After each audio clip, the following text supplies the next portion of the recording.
Good morning, everybody. Welcome to today's Reading the Red this Tuesday morning. And it's so dark out there. I can't hear any rain, so maybe it's going to be a wonderful day.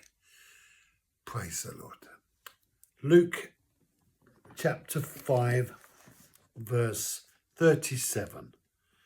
And no one pours new wine into old wineskins.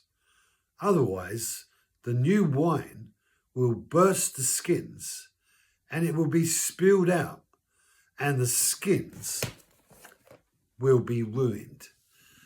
I always used to look at this verse and think of the church and God's revelation to the world, first of all for the nation of Israel and then for the church. So the new and the old, what God did with Israel and what God is doing through the church.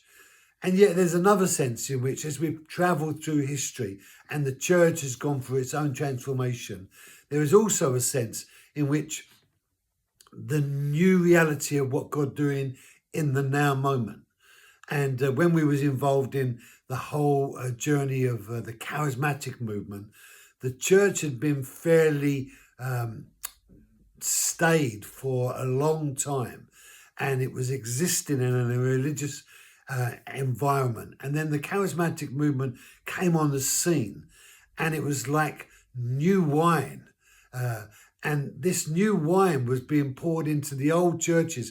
And the old churches, the old institutionalized churches with all of its traditional values and mannerisms, it was just kind of causing chaos.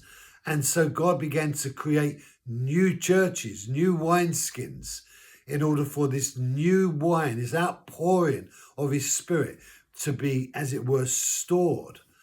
And that would have been a wonderful thing if the success story of the charismatic representation of the new thing that God was doing was a successful journey. But it wasn't long before that moved on.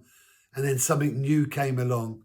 And then I'm old enough now to realise that there's been a few kind of olds and news, whether it's the first or the second or the third wave of the encounter, or whether we have one of these charismatic outpourings of Pensacola or the Vineyard, and the way John Wimber came on the scene, and all these new things that go into an old structure and they never seem to be able to contain it.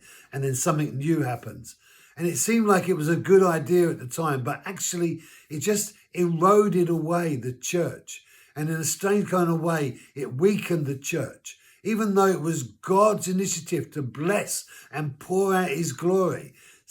It's just like our inability to manage the new thing that God does spoiled in the end what God intended for good.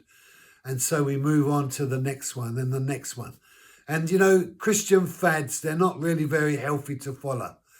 And that's why the word is the key to surviving as the nation of God, as a church, that we need to hold fast to the word, because that never changes. And even though God does things and is doing things and will do things, the word remains the same always. Thank you for joining me. Stay close to the word, and I'll see you tomorrow.